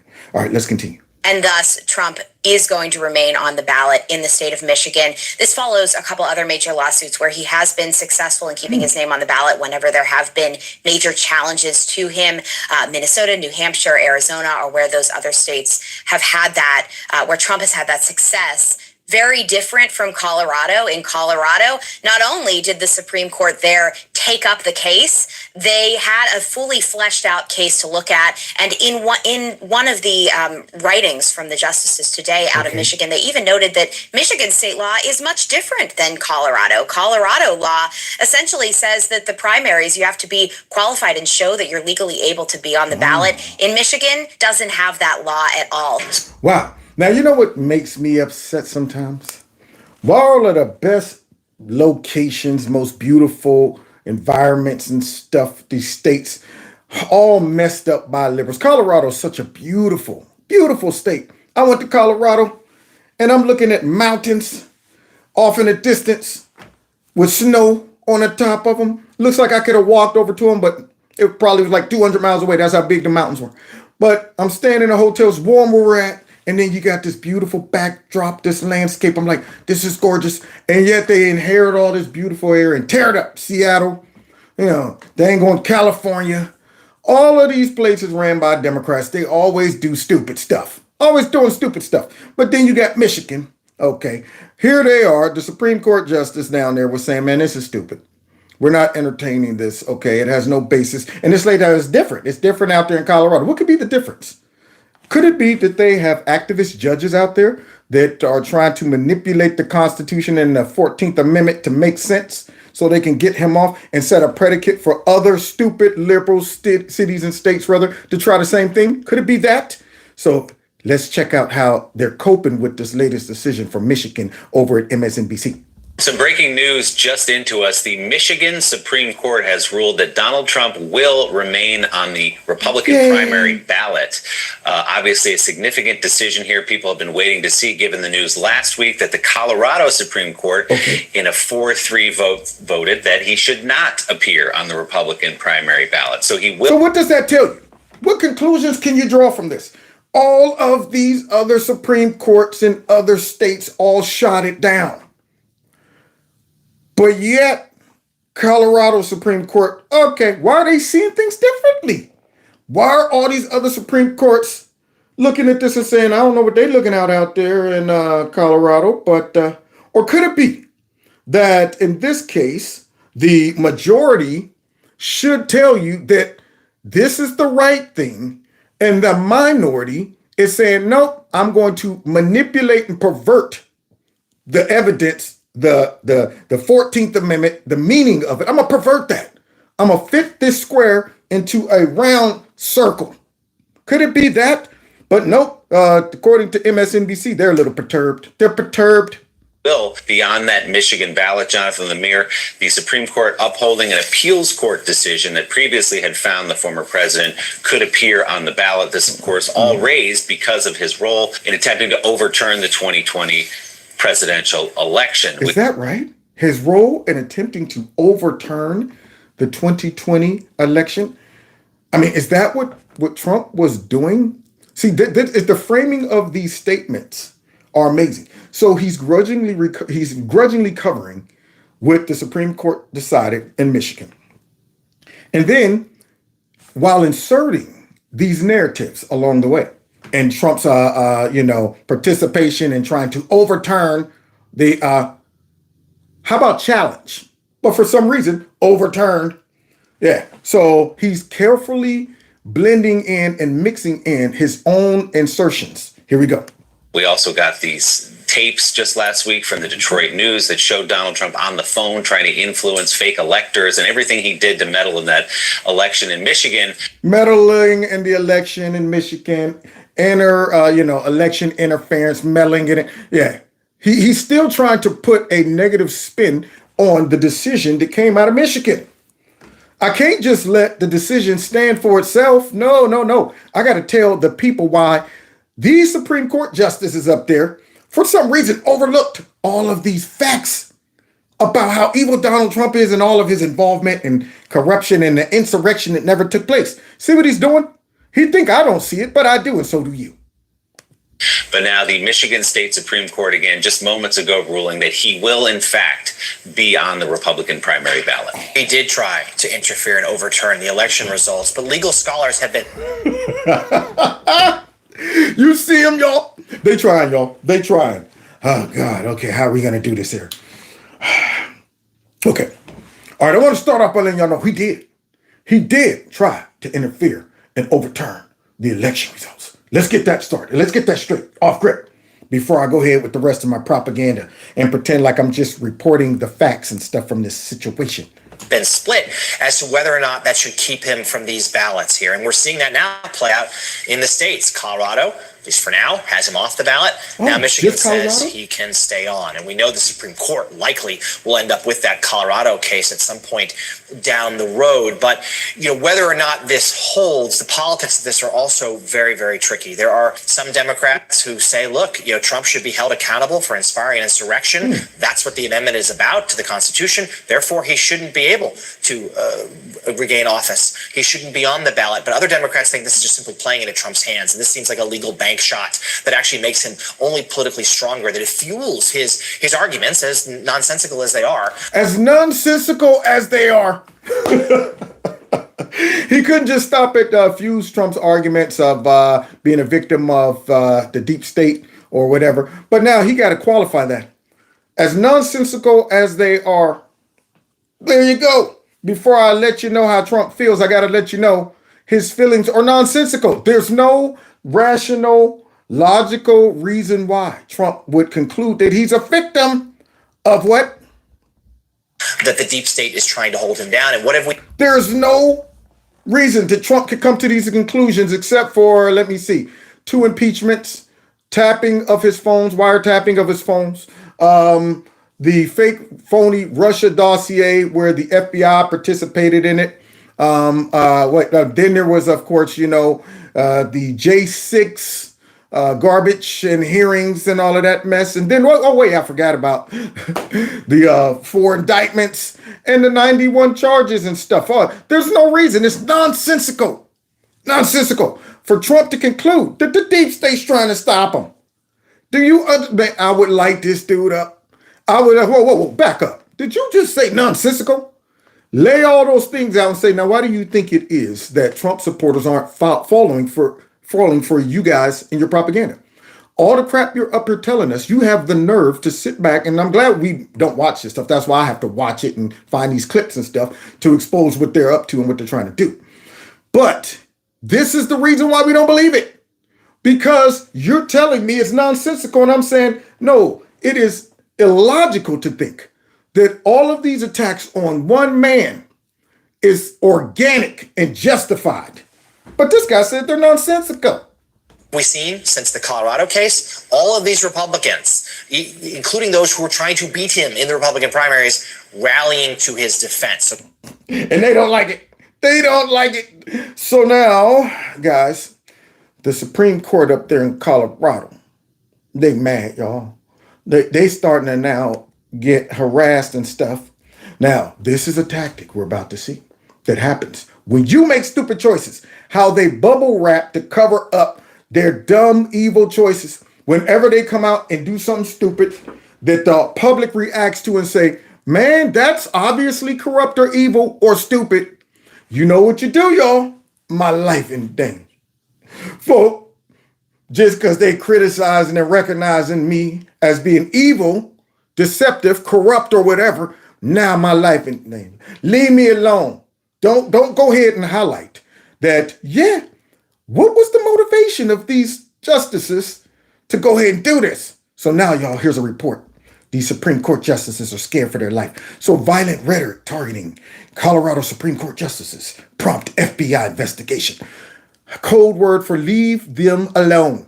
No criticism. Shut up and just trust that what they did was okay and it was justified. Now, they won't tell you what, this rhetoric is and, what these people are doing. This is a tactic that's used across the board. Democrats make dumb choices. They say stupid things. And when the public reacts, the first thing Alexandria and them come out and do, the squads, they love doing this. This is one of their strategies. Come straight out to the mic. I'm scared. I've had death threats and all of this because of my own stupid choices and stuff that I don't like y'all criticizing. So now what I'm going to do is just throw out that, your rhetoric, your criticism of me is putting my life in danger. So stop it. I got to silence you guys from criticizing because it's put my life in danger. Like what? What happened? Oh, yeah, you want details? Well, you don't need details. Just trust me. You recognizing my stupid decisions and behavior puts my life in danger. Now the FBI is involved. And I'm sure all of these people that they're claiming are upset about it are white nationalist, Trump supporters, I'm sure. So look at that. They're scared, y'all. Their life is in danger. Officials are investigating threats on Colorado Supreme Court justice after their decision to disqualify President Donald Trump from the 2024 presidential primary election. According to reports from multiple outlets, online posts about violence towards the justice spread rapidly in the 24 hours after the decision was announced, according to analysts by Advanced Democracy and reported by NBC News. So in other words, these joints said, don't worry about it, y'all. We got y'all to go ahead and be the pioneer to do something stupid like this and open up the floodgates for this. We got a solution, though. We all know that you're going to take some heat. We'll go ahead and cover it up by some reports out there. And people are saying, now, we all know this criticism could be something simply as these dumb A's up there in Colorado had the nerve to do this. They're not really supporting democracy. They're paid and bought. Anything like that, they will say that's dangerous rhetoric. I mean, look at that. It's inspiring and encouraging violence and all of that. Because surely it probably isn't, I'm about to get me a bus ticket, go all the way to Colorado and meet these folks coming out to... See, that's the only way you can justify these statements right here, where you show me somebody that is very directly saying, I'm going to do something to these Supreme Court justices.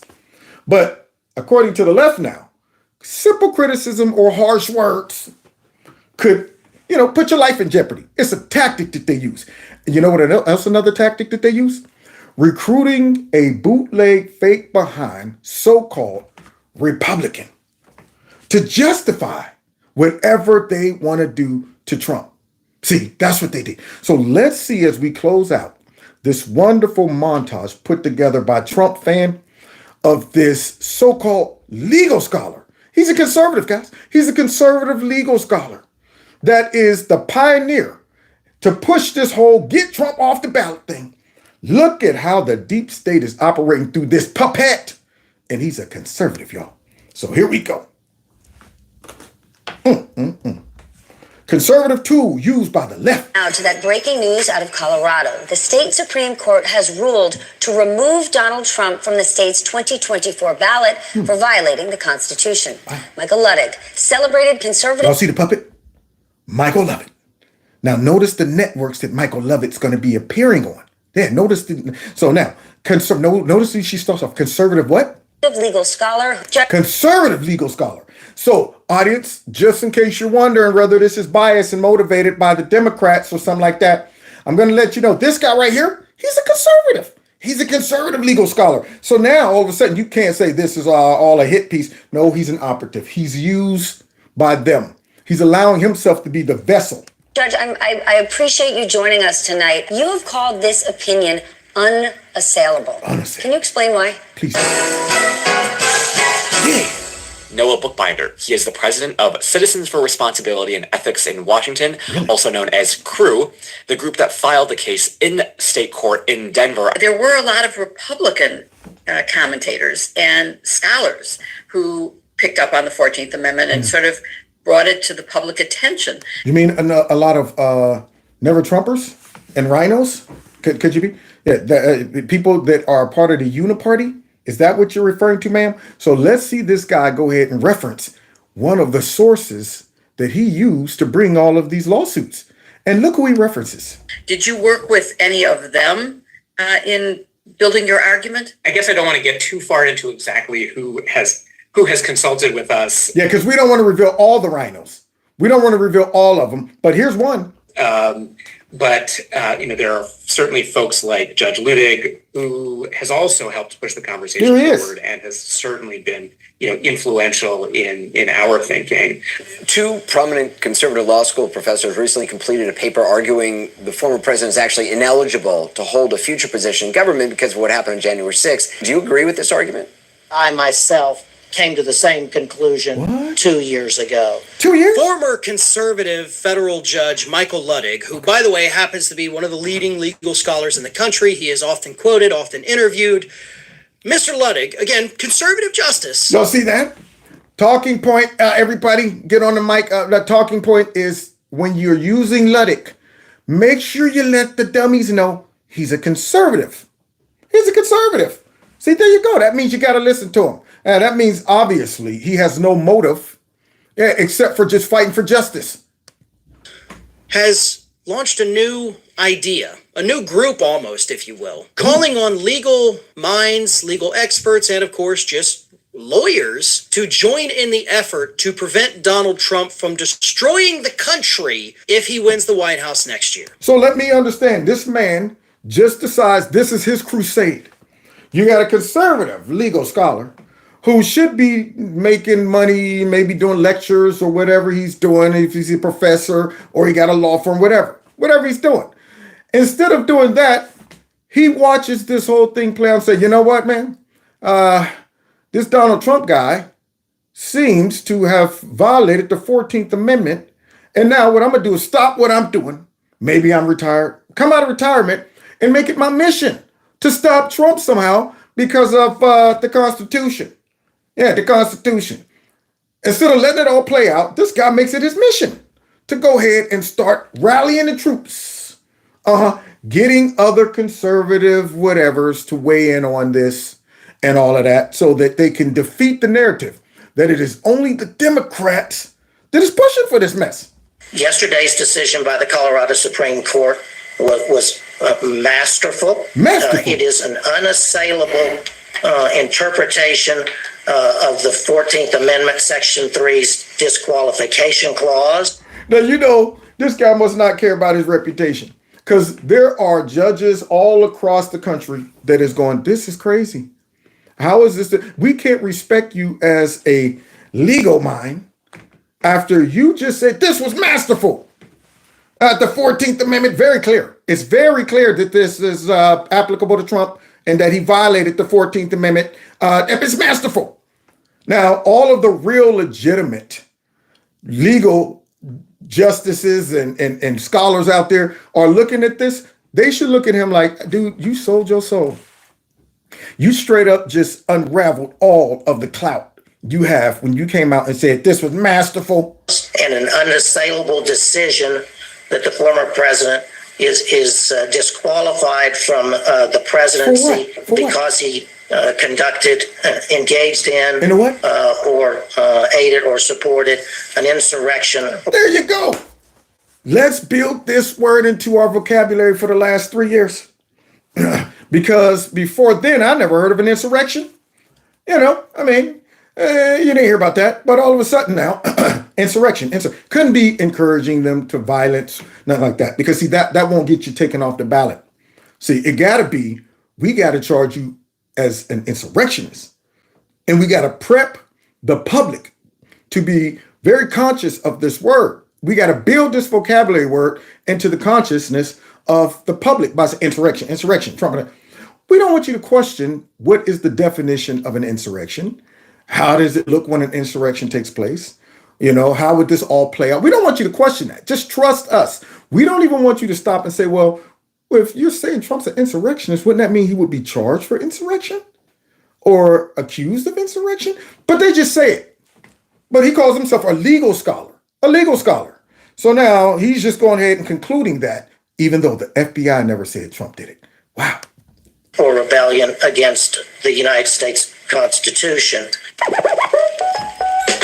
You have called this opinion unassailable. Yeah. Can you explain why? This is an opinion of constitutional law. It has nothing to do with politics. What?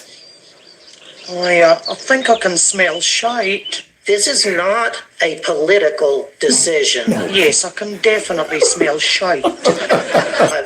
He wants to reassure us, y'all. He wants to reassure us that this right here is not politically motivated. It's you want me to smell that shite? I'm not smelling it. I recognize that shite so far away. I'm like, dude, I'm not smelling that shite. Everybody, go ahead. Trust me. It's not shite. It's chocolate. No, that's shite. Yeah, y'all. So just in case you're wondering, MSNBC viewers, that I got to go ahead and go out of my way to let you know that the obvious is not true. This ain't motivated by, no politics. Man. Just in case you were thinking that.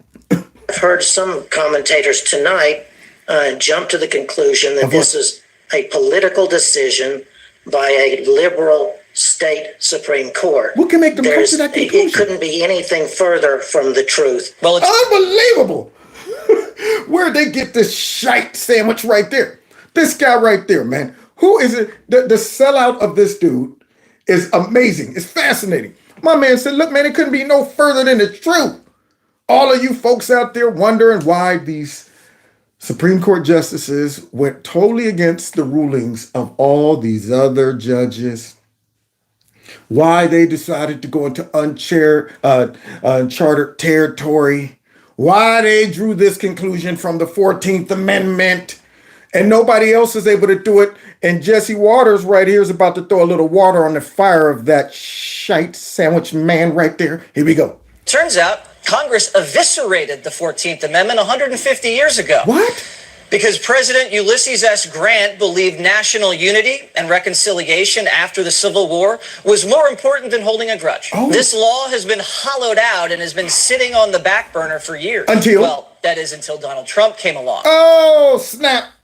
So those Supreme Court justices busted it out, dusted the 14th Amendment off. All right, this never been used, but we're going to find a way to use it now. Interesting. But that guy over here is telling us that this isn't politically motivated by liberal judges and this and that. It's just them executing the 14th Amendment and protecting our democracy. The former president had, in fact, engaged in an insurrection or rebellion against the Constitution of the United States. But well, how did you come to that conclusion? I mean, I guess this man then went ahead and had a trial that we didn't know about. See, I guess this man have presented evidence that we were unaware of. These folks come out and just say this stuff all the time. And I say, what exactly did Trump do? Now, I know the intricate details of this because I follow this stuff. But even if I was a casual follower, notice they're always very vague when they say that Trump, participated in an insurrection. They never show you an exact quote from Trump that you can say, now that was Trump truly saying, go over and get violent. They never, because see, they don't have these quotes. So they got to embellish. They got to just throw it out there and say, you know what, Trump inspired this. Trump was mad about it. He didn't want the election to be to finalized. Trump, and he didn't tell the people to go home immediately and all this stuff. They just throw all of this crap out there because they know that a casual or even definitely a leftist is not going to say, yeah, that seems odd. They never provide any evidence or get specific about what Trump actually did. So now this guy right here has to help him out. The critical issue in this case is the very narrow issue that is charged against the 45th president. And that issue is, did the 45th president engage in incitement of, they continue to say, insurrection? Clearly, there was no insurrection.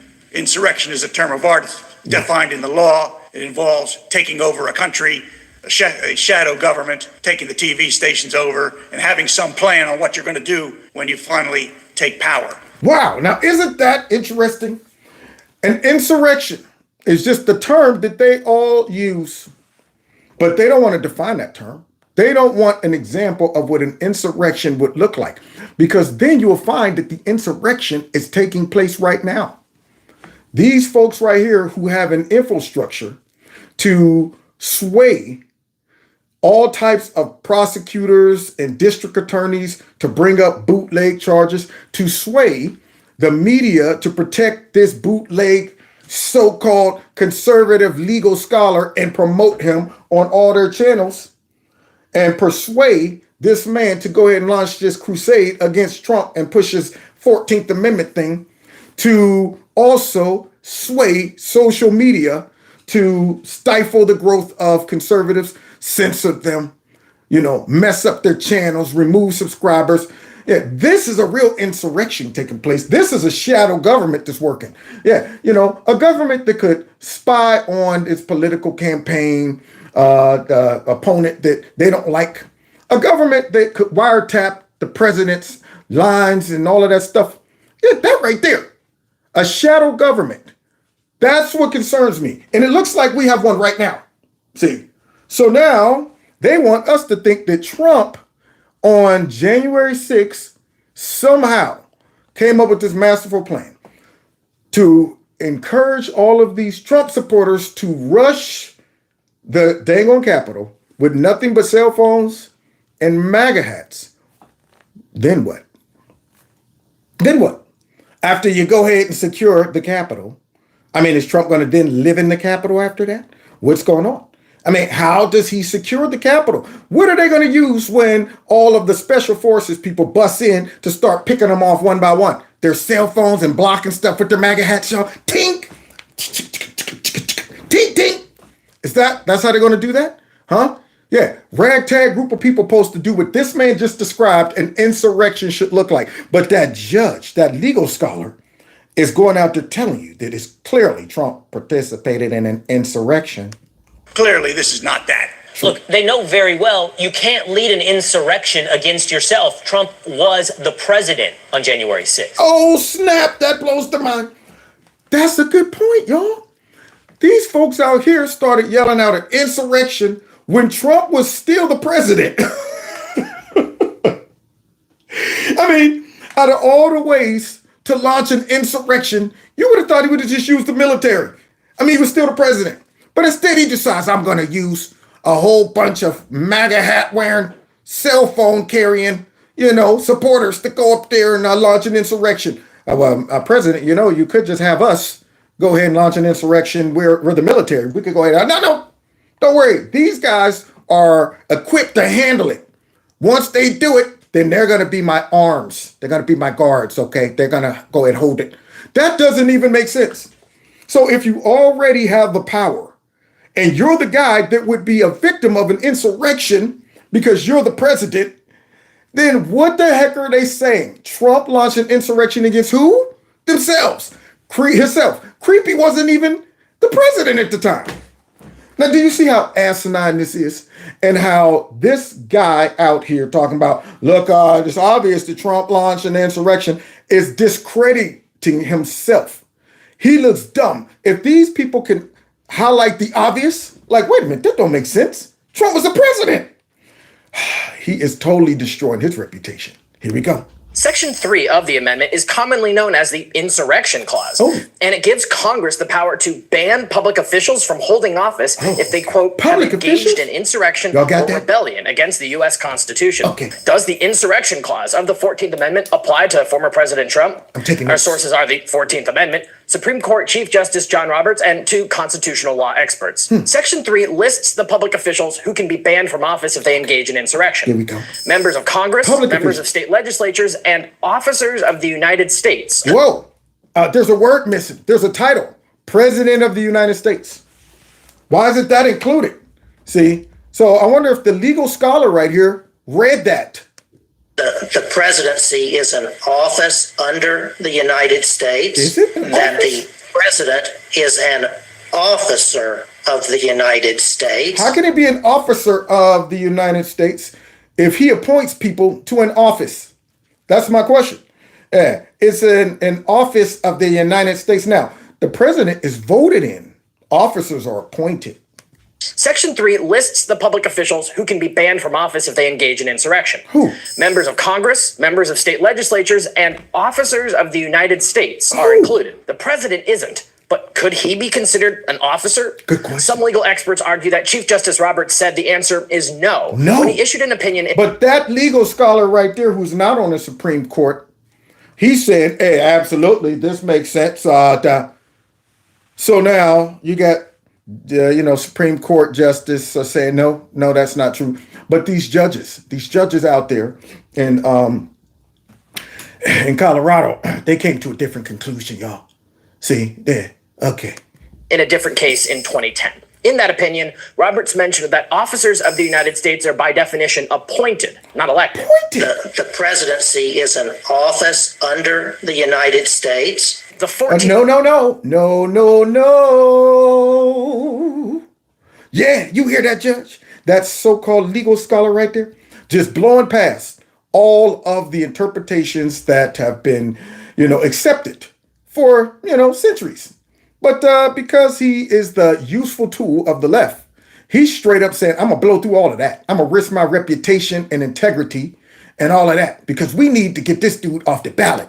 14th Amendment doesn't say how whether someone engaged in insurrection is determined. Oh, so wait. You telling me the 14th Amendment don't even give like examples of how a person participated in an insurrection is determined? Oh, well, it's determined by we need to stop this dude from becoming president again. That's how it's determined in this day and age. That's how it's determined by those justices up there in Colorado, the fake news, and these Democrats and the deep state.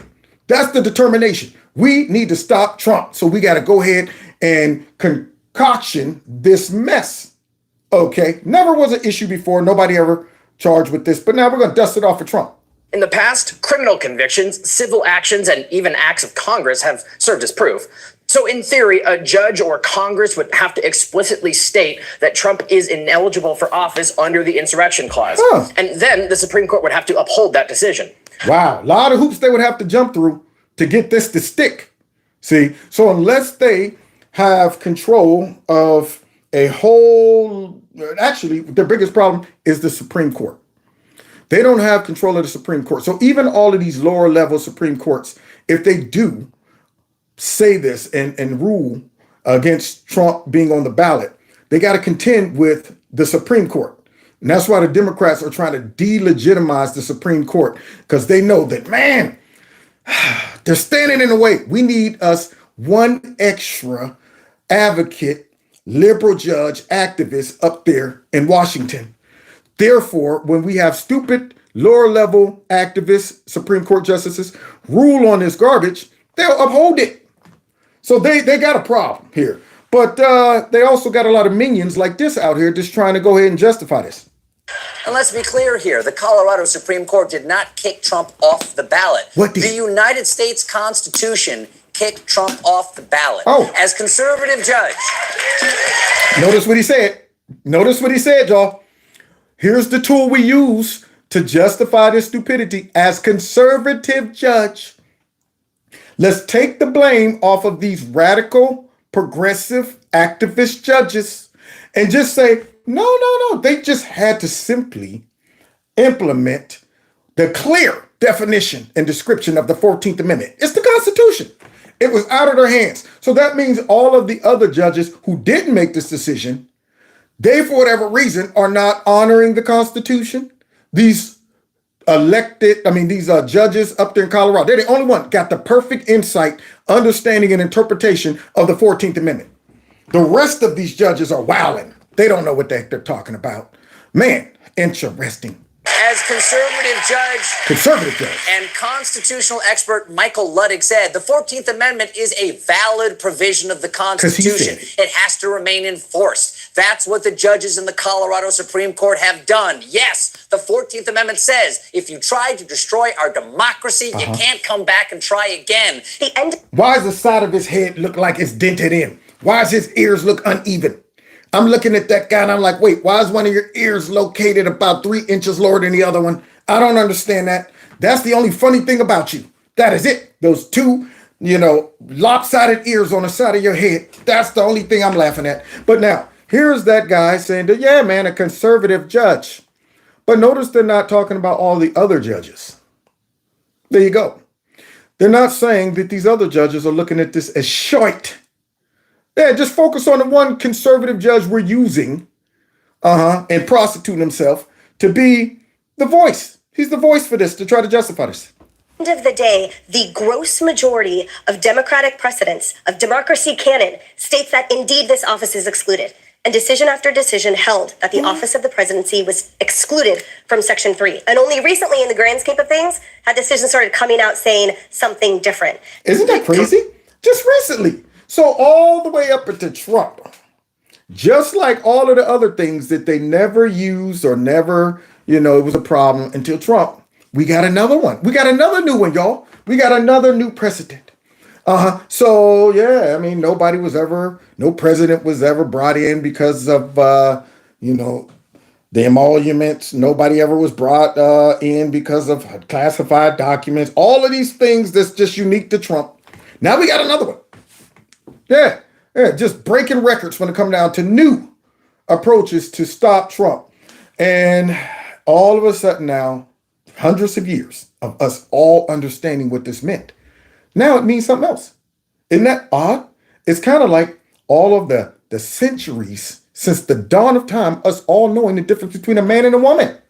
Now all of a sudden the Democrats come on the scene and now we don't know. Now we don't know. Yeah, smart people. The judges that they pick, like John Jackson, who says, well, you ask me what a woman is. I don't like you mean a ballot. I don't know. I'm not a biologist. See how Democrats think? They adapt and they adjust and they bend and contort and pervert the truth, all to accomplish their evil goals agenda. Here we go. Compelling case under Section 3 for the former president's disqualification is this. His effort to overturn the 2020 presidential election and remain in power, notwithstanding that he had lost that election, constituted a rebellion against the Constitution of the United States. Wow. For you to be a legal scholar, you sure sound dumb. Now listen. Okay, the fact is this president lost. So now I'm just concerned about that statement because Trump left. He left the White House. Maybe this fake bootleg conservative legal scholar right here didn't see stuff like I'm about to show you. And you have a situation in a state where Donald Trump will not be allowed on the ballot for what? Inciting insurrection, even though he's never been charged with doing so. Don't need that. This will have a boomerang effect that will only help improve Donald Trump's chances in winning next November. The former president set out to denigrate the January 6th committee and end the political careers of its members. He set out to denigrate the January 6th committee. You mean that fake bootleg, politically motivated committee without any real Republicans on it, handpicked by Nancy Pelosi, that prevented them from having any cross-examination? That one? And when Trump criticized it and recognized it as politically motivated, now all of a sudden, denigrate the January committee. And then what did Trump do? And it is likely that the committee will end the political career of the president instead. The former president, of course, targeted Congresswoman Liz Cheney in particular. And it will likely be Liz Cheney who ends the former president's political career, not the former president who ends her political career. Now, for you to be a conservative judge/legal scholar. It seemed like throughout these last years, you've dedicated a lot of time going after Trump.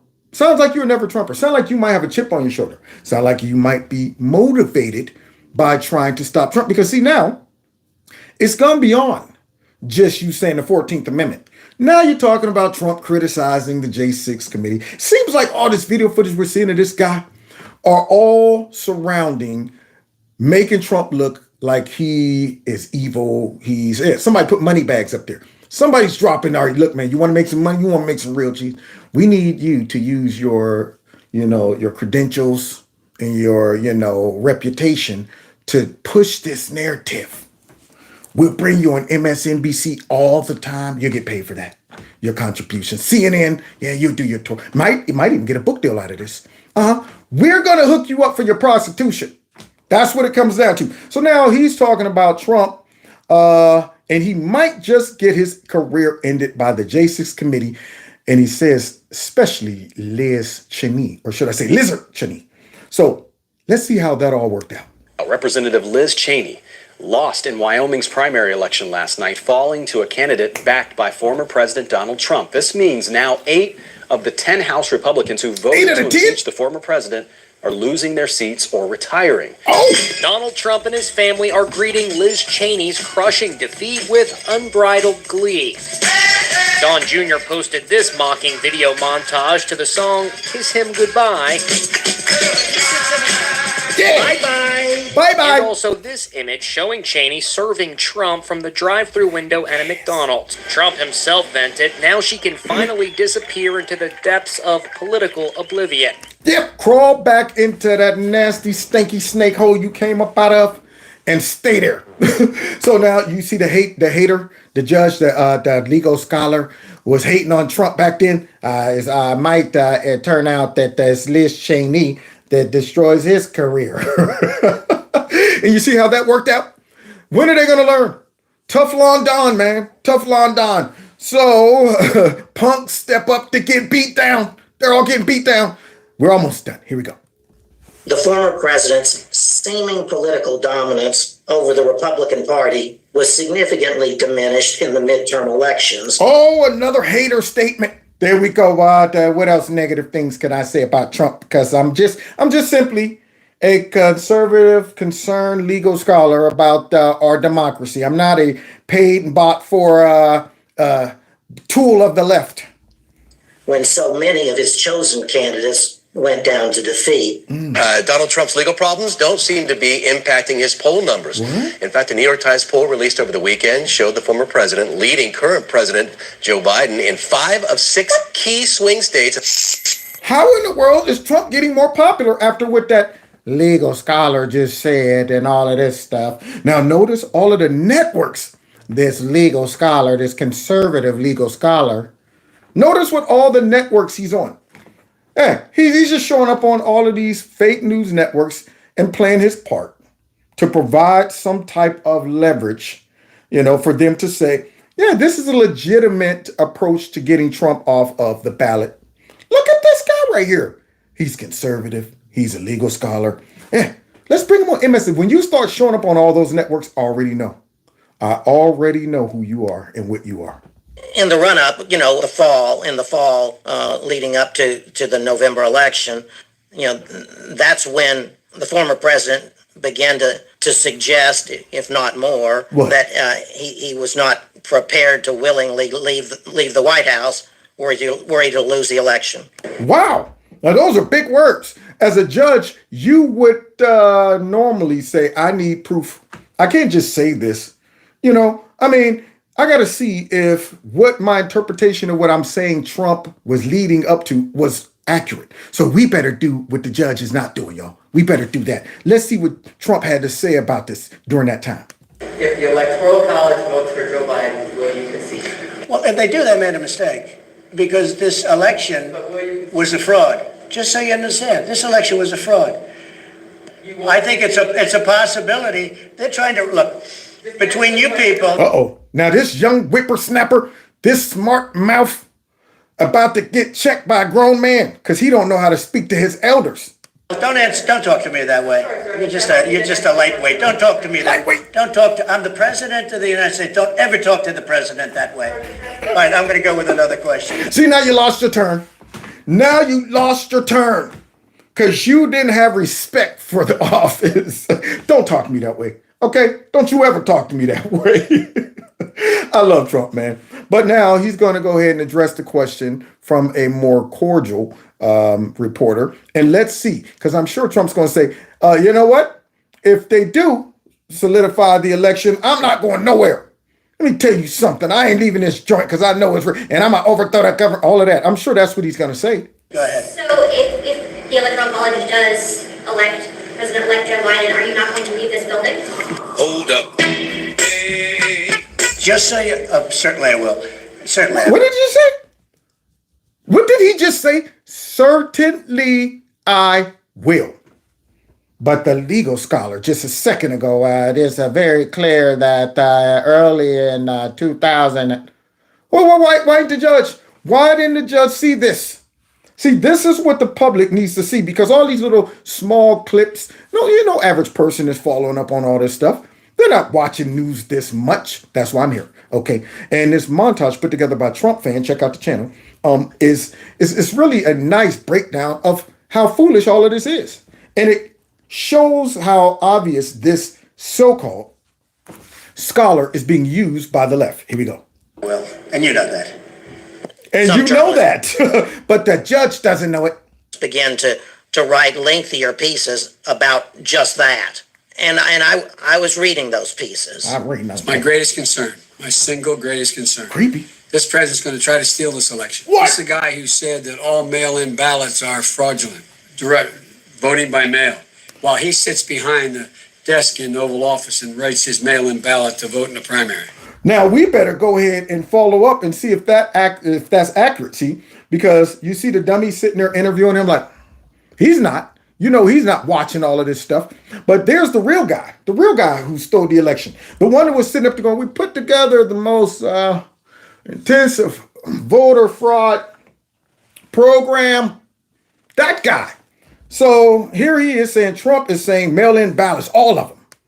Now, if you need a mail-in ballot, if you need a specific, like as an example, I'm in the White House and I have to send a ballot to Florida, that makes sense.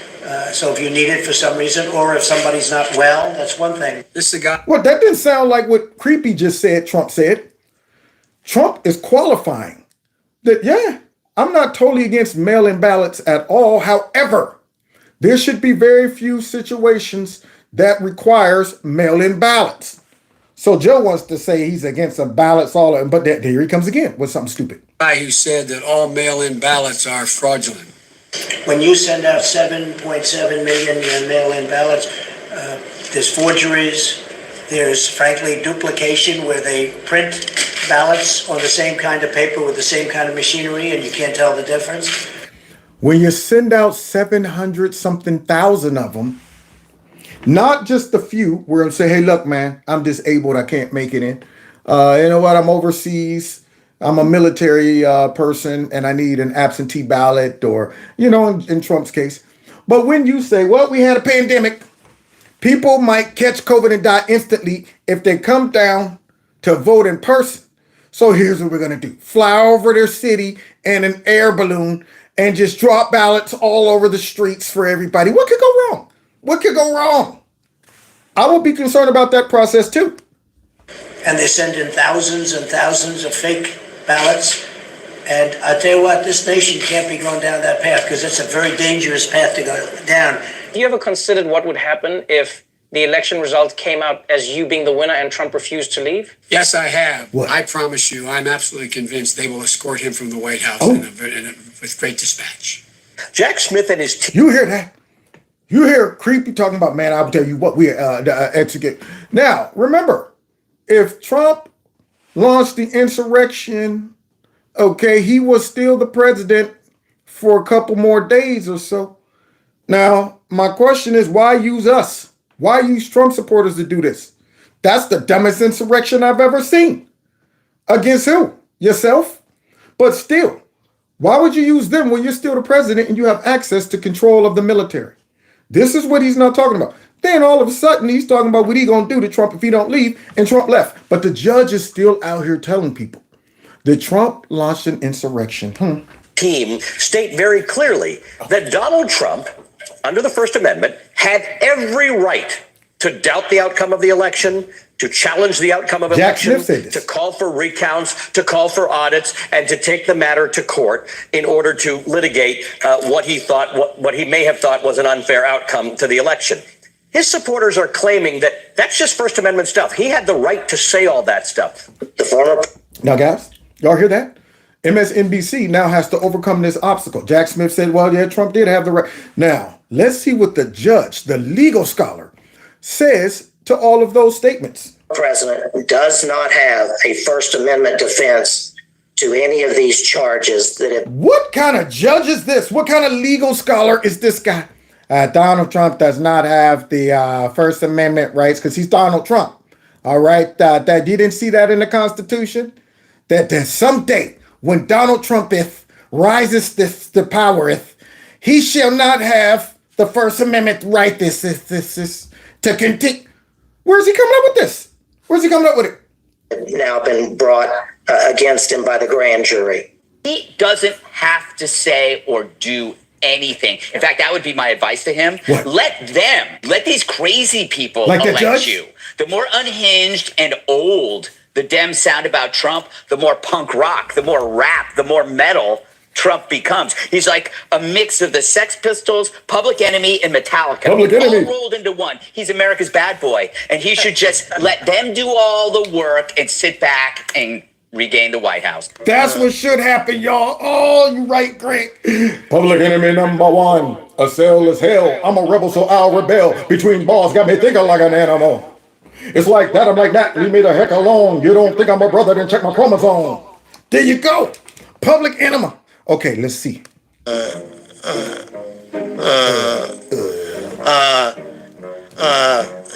symphony.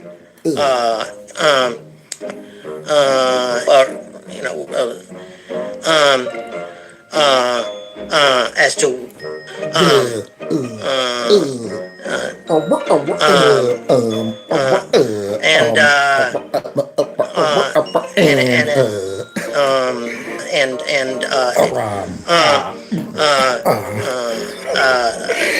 because this is all I heard coming out of this guy's mouth. And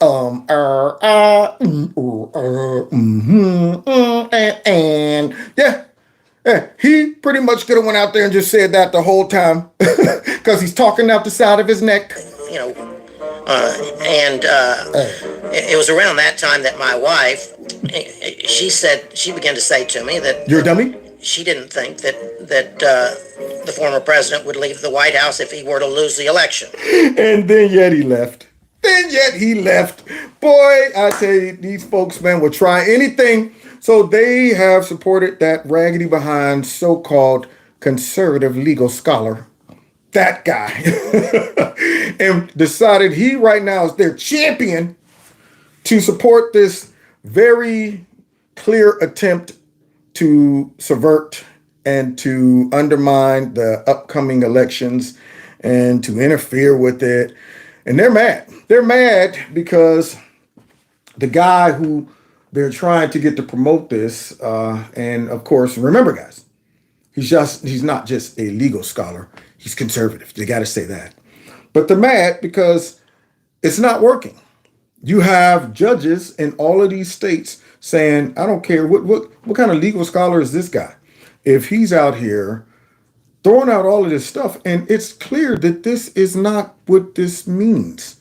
This does not apply to the current situation. But that guy don't care. His reputation means nothing to him. Whatever he's getting to do this is greater than his reputation, I guess. Now, I would not hire this guy, would not want this guy to be a judge over me for anything if he can't get this right. Because see, when we as regular citizens start seeing all of the legal precedents that these folks justified to try to go after Trump for all this stupid stuff, and we're not judges and we're not lawyers and all of that, but we understand that that is not what this means. If we can figure that out, if it's that obvious, then they got a problem. And see, and that's what makes it clear that this is politically motivated. I'm saying, look, man, I didn't go to law school, but I can see that that's not what this means. So they got to overcome these obstacles. They got to rely on some of the most brain dead, delusional, non-engaged voters out there to push this. Because anybody who stops for 1 second to read into this, look at some cross-references, draw some conclusions, will say, y'all are trying to contort this and use it just to stop Trump. Therefore, guess what I'm going to do? I'm going to go down there and vote for Trump. And that's exactly why they're using this. So God bless y'all. God bless America. I know I went a little long. Hey, check this out. I've uploaded some shorts, from our shows from a couple of days ago. Got some other ones I'm about to upload. And tomorrow, I think I'm going to revisit some of the facts and points that were made during Trump's second impeachment that addresses this whole insurrection and the attempt from the Democrats to build this case against Trump that they're relying on now for the Supreme Court justices to rule on. I think we need to revisit that because they did an excellent job. I was rewatching it last night. They did an excellent job at destroying the stuff that we're hearing come out of these people's mouths way back then. But apparently the judge did not watch that and all that stuff. So we might need to remind some folks of this. All right. So thanks for hanging out with me. Don't forget to check out the merch store and the link to support my channel. My monthly fundraiser is right below this video. If all of those who were letting me know that they are still being unsubscribed and, they are not getting notifications. Thank you so much. I'm going to screenshot those and I'm going back to war. I'm going to make them have to tap out and just say, okay, we're censoring you. You want to know? Okay, fine. We're shadow banning you. Okay. You got it. There you go. Now I just made all of that. So please continue to let me know whenever you discover these things. And if you are one of these people who say, well, you know what, Kev, I can record what they're doing. I'll show you. You can send that video to me through my email. Okay. And finally, that's it. Follow me on Rumble and all those other good joints. And we will see y'all tomorrow in Kevin's Corner. Let's bounce, baby, bounce, baby, bounce, bounce, bounce, baby. When I do. Oh, yeah. This is Law City. Yeah, our coast. Gotta round y'all throats. I know you see the games. I know you see the apes. I know you see the tear up the place. Yeah. See y'all tomorrow in Kevin's Corner. Take care.